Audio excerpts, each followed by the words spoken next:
So we've got the water bucket, which, if I believe correctly, wasn't actually over a bucket, but the bucket was taken as a trophy. But yeah, let's go on with the video. Supremely uncool t-shirt and a glorious new character pin. Link in the description down below. Alright folks, gather round. I've got some good news and some bad news. Did you say good news and glad news? No, I said good news and bad news. Very bad news. Word on the street is there's going to be a horrible plague coming in from Central Asia in the next couple decades that'll wipe... So you're talking about 1320 then? Because the 1340s is kind of the Black Death in Italy. About half of Europe. What's the good news? Do you have a cure? Please say you have a cure. No. Even better. The good news is we've got a new bucket for this city well.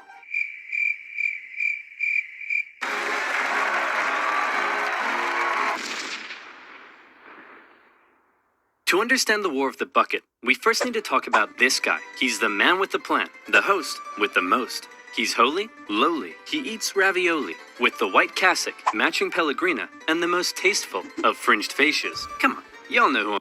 Yeah, no, I don't even know what any of them look like. I'm joking, I've seen the Pope. In fact, I might meet the Pope at one point in the not too distant future. Talking about? It's the Pope, the head of the largest religious organization in the world. But what if I told you he wasn't always the big bad boy powerhouse he's often thought as today? That's right. Throughout history, the papacy often found itself forced to wrestle against adversity and opposition to retain its authority. So, also talk about the Roman Empire when they were being prosecuted for Christianity. The earliest popes, for example, suffered under the brutal persecution of the Roman Empire, and many ended up martyred, such as Pope Clement I, who was ostensibly thrown into the sea with an anchor around his neck. On the bright side, however, he's now the patron saint of fishermen. After persecution finally ended, the Pope still found himself being heavily controlled by secular kings and nobility. For over 2 centuries, the Byzantine emperor basically decided who could become Pope. Then came a real low point, during what has been called the Dark Age, a period where noblewomen controlled the Pope. It was also called the Dark Age for many other reasons, but mostly for that. How should I put this? Feminine charm. It was around here that one infamous Pope, John XII, took office. This bad boy would hold... How should I put this? Naughty no-clothes parties in the Lateran Palace. And apparently, this would even happen. Come on, Zeus. Give me a 6. Yeah, they didn't really read the Bible, they just looked at it and didn't read it. Did I say Zeus? I meant Thor. Ra, the Egyptian sun god? Dang it, who is it we worship? Perhaps you should read this, Your Holiness. In the beginning, God created the heavens and the earth? Wow, this is wild. Pope John XII eventually died exactly how he lived, caught in the act by an irate husband who picked the Pope up and chucked him out. What was that picture? The point I'm trying to make here is that often the Pope was a very weak and corruptible figure and was regularly used and controlled by secular leaders as a tool to increase their own power and influence. And there was certainly an element of that in the year 800, when the Pope and the Kingdom of the Franks were good BFFs, and King of the Franks, Charlemagne, was like, hey man, being King of the Franks is nice and all, but I want more legitimacy, and also to become the continuation of the Roman Empire. So what say in return for my protection, you crown me emperor so everyone will respect me more? Sure thing, pal. We'll hold the ceremony tomorrow. Charlemagne, King of the Franks, I hereby crown you Emperor of the West. Oh my goodness. I was not expecting this at all. What a surprise. I simply cannot accept. Oh. Okay then, I guess I'll just put this back over here. Give me that crown! Charlemagne's... So, as well, this is why Napoleon crowned himself emperor and not the Pope. The Pope was there, but the Pope didn't crown him. Crowning as emperor was certainly an historic moment, but it also created a bit of an interesting problem. It set the precedent that from here on out, only the Pope could crown an emperor, but the Pope was also very much under the influence and control of Charlemagne. So who really held the power here? The Pope or the Emperor? I'm sure that this conflict won't cause anyone to die. Bishop of Freising, we want to thank you once again for visiting our wonderful city. It's been an honor. The pleasure is all mine, and what a wonderful tour it's been. I've seen the city walls, I've seen the towers, nothing could top that. Oh, couldn't it? Because we've saved the best for last. Ta-da! Yes, that's very interesting. Isn't it the greatest thing you've ever seen? Well, I mean, it is just a bucket. The bucket wasn't really that precious to them. Get him out of here! Over time, Charlemagne's position as emperor and the kingdom of the Franks gradually evolved into the Holy Roman Empire. And by now, the Pope and the Emperor weren't The Holy Roman Empire was basically just a congratulation of different groups. such good friends anymore, since neither could agree on who was the boss of who. To make matters worse, the Emperor had taken to investing his own bishops and abbots. What does that mean? Well, allow me to explain. The problem for the Holy Roman Emperor was his empire wasn't really an empire, so much as a nightmarish federation made up of hundreds of counties, duchies, bishoprics, and more. The princes in charge of these local regions often didn't give the emperor their loyalty. The German nobility spent a lot of their time rebelling against the emperor, and the emperor spent a lot of his time trying to put down those rebellions. Can we get rid of them? Who? All the nobility. Get rid of them and pick new ones who are loyal to me. You can't just remove noble families from their territory. Please. Kind of frowned upon Okay, these days. how about this? Some of those territories are ruled by bishops and abbots, and as Holy Roman Emperor, considered by many to be the deputy of Jesus Christ himself, perhaps you can choose who gets to become bishop and abbot. Yay! The Pope won't be happy with that. Hey, now it's time to turn out the lights and go to sleep. Okay, I love you. Okay, good night. Say it back. And so it was. The emperor invested his own family and loyal followers into powerful church positions, and thereby was able to increase his own power and authority. Not only that, but the emperor and other nobility were also engaging in something called simony. That's when someone would come along and say, hey, I want to become a bishop and get all the personal riches that... It's like with Harold Godwin to Edward Confessor to try let him back into the country. Harold Godwin just gave a lot of gold to Edward and hoped that that would work. Come with the position. Perhaps we could come to some kind of arrangement. That's right. Church positions were actually being sold to the highest bidder. And let me tell you, they probably didn't come cheap. It's gonna cost you a lot more than this. I don't think so. I've got a promo Ad time. code. And speaking I love his sponsor bits. It's brilliant. of promo codes, do you like free money? I know I do. I really like it. And that's why I use Honey. Honey is a free browser extension that automatically finds the best promo codes whenever you shop online. For free. This means you always get the best deals without even trying on over 20,000 sites like Amazon, eBay, ASOS, and more. For example, here I am buying 7 pizzas after a long day of animating. It's currently costing me $130. Oh, hello, honey. You have a voucher for me, you say? All I have to do is click, you say? Nice. I saved $31.78, and all I did was click. There is absolutely no reason not to use Honey for everything you buy online. It's free and literally takes 2 clicks to install. Get Honey for free at joinhoney.com/oversimplified.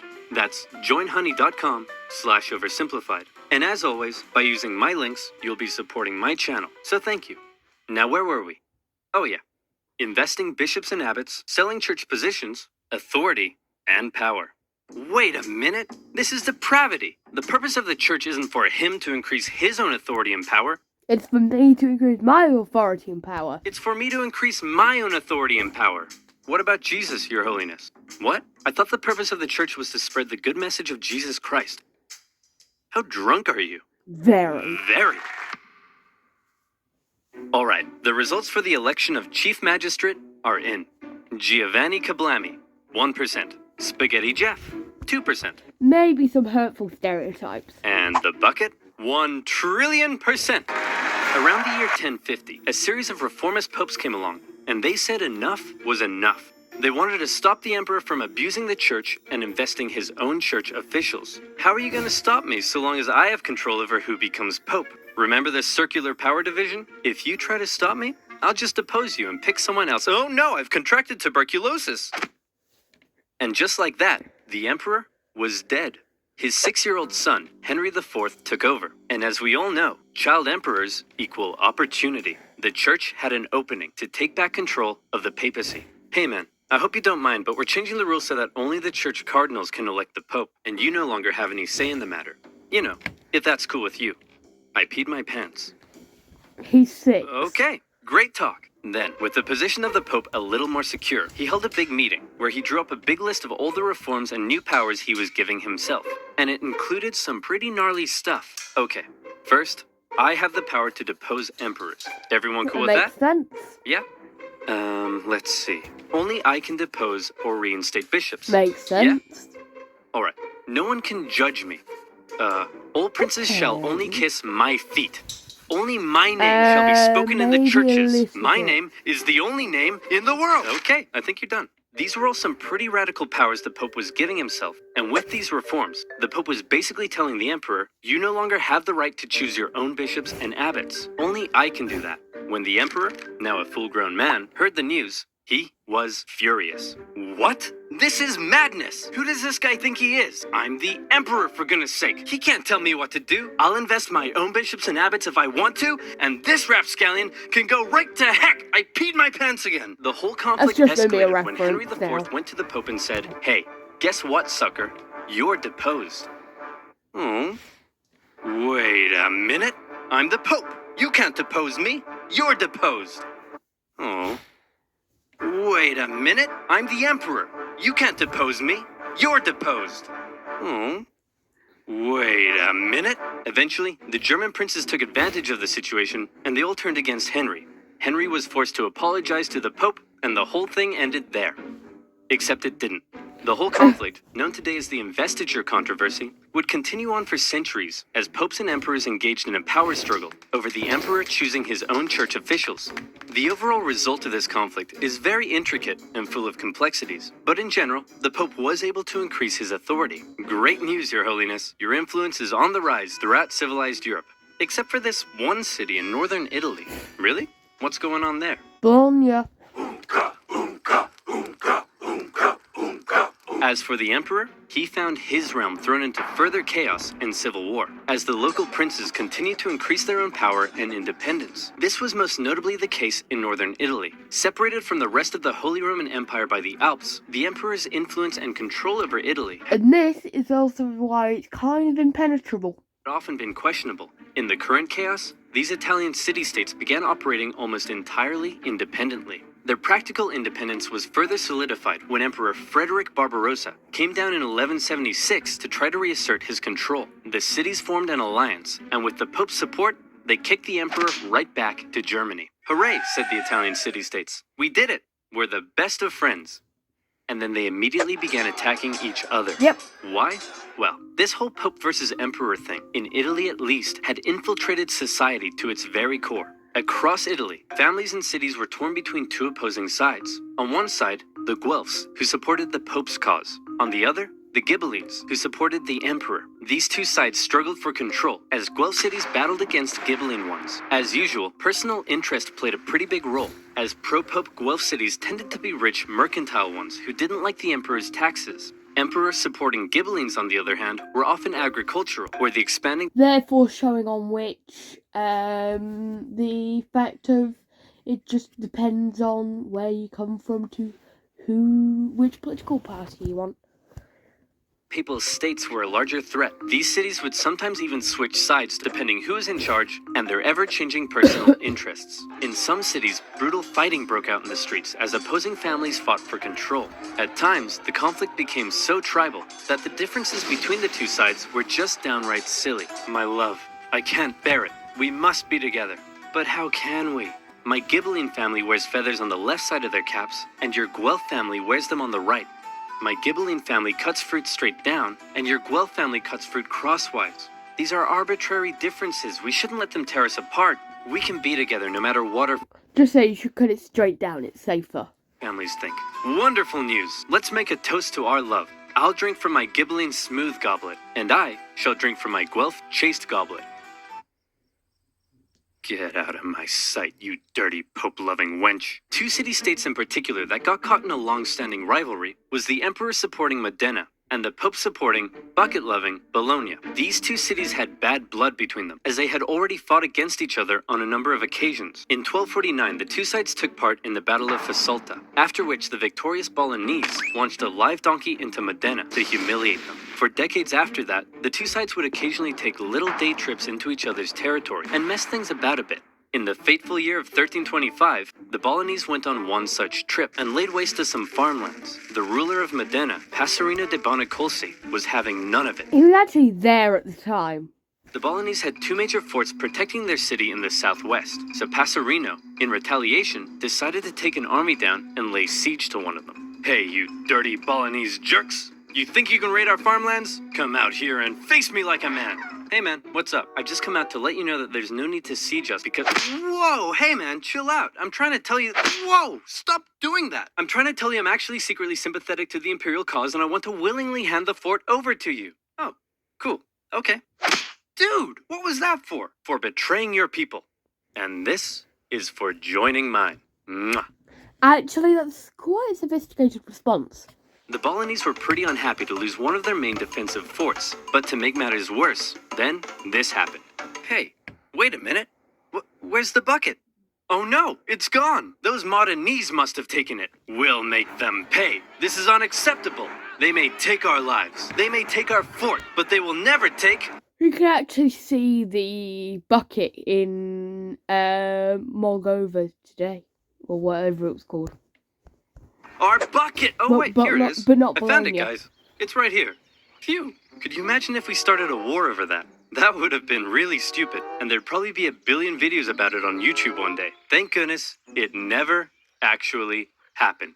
That's right. The famous story you may know about the War of the Bucket, that the war started because Modena stole Bologna's bucket, doesn't actually seem to be quite right. I was surprised to find that the bucket was likely not actually stolen at the start of the war. But a trophy. And at this point, I want to thank and give a big shout out to fellow history YouTuber M. Laser. He's the one guy I found who actually translated a fantastic original Italian source, and then kindly allowed me to use his work in my own research. He does really well researched and in-depth videos, and definitely deserves way more subscribers, so please head on over and check him out. The Actually, I do really like his channel. real reason Bologna seems to have declared war on Modena is simply that they both hated each other, supported opposing factions, the Pope had called on Guelph cities to attack Passerino, and Bologna wanted its fort back. And they were gonna get it back. Bologna had a large force, much larger than what Modena could muster up, so they felt pretty confident. They sent half their force to lay siege and take back the But Moderna's was better experienced. fort, and the other half took defensive positions to prevent the Modenese from crossing the river. The smaller Modenese force were struggling to find a place to cross, so one night they were like, "Hey guys, look out, we're attacking way up here in the north. Better move your troops." Oh, would you look at that? That was easy. And just like that, the Modenese were across the river. The Bolognese were probably expecting the Modenese to come and break their siege, but instead, the Modenese went for the second fort at Zappolino. Bologna couldn't afford to lose both of its defensive forts, so the entire Bolognese force moved to take defensive positions at Zappolino. When the Modenese arrived, it was already late in the day, and there were about 2 hours of sunlight left. In So traditionally they wouldn't fight, but I have a feeling they did. most medieval battles, at this point, both sides would set up a camp, rest for the night, and prepare for battle the next day. But the outnumbered Modenese decided the only way to win was to deal a quick, decisive blow while the Bolognese were still unorganized and unprepared. And that's exactly what they did. They charged at the Bolognese line, and the two sides engaged in fierce combat. Then the sneaky Modenese pulled what must be the most predictable, yet somehow consistently surprising move in medieval warfare. They sent the cavalry around the side and hit them from behind. Bing bang bong, the Bolognese went on the run. With William the Conqueror could have done that, and yet he didn't think of it. casualties in the thousands, Modena had won, and the Modenese cavalry chased the Bolognese cavalry all the way back to the city. After Modena's victory, they went on a tour of the Bolognese countryside, burning some stuff down along the way. When they reached the city itself, instead of laying siege, they set up a camp and basically held a massive party for 3 days. The defeated Bolognese could only sit back and watch. As the Modenese force began packing up and getting ready to leave, they noticed something. Oh my gosh. Hey, check this out. No way. Are you kidding me? They're still using traditional wells. Hey, you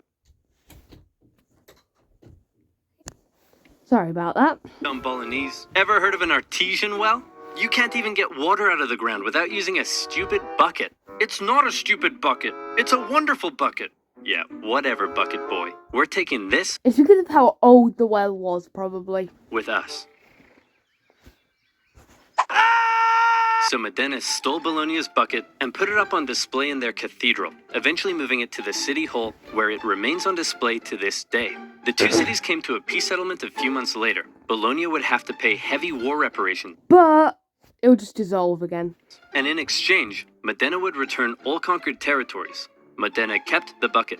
Despite being one of the bloodiest battles in medieval Italian history, it didn't really change anything, except now Modena had Bologna's bucket. As for the larger power struggle between the Pope and the Holy Roman Emperor, that would continue on for some time and played a part in many major events of medieval history, such as the Crusades, the Protestant Reformation, eventually leading to the general separation of church and state we see in Europe today. So there you have it. We learnt about the Pope and the Holy Roman. But yeah, this is the end of the video. So remember, like and subscribe, and bye.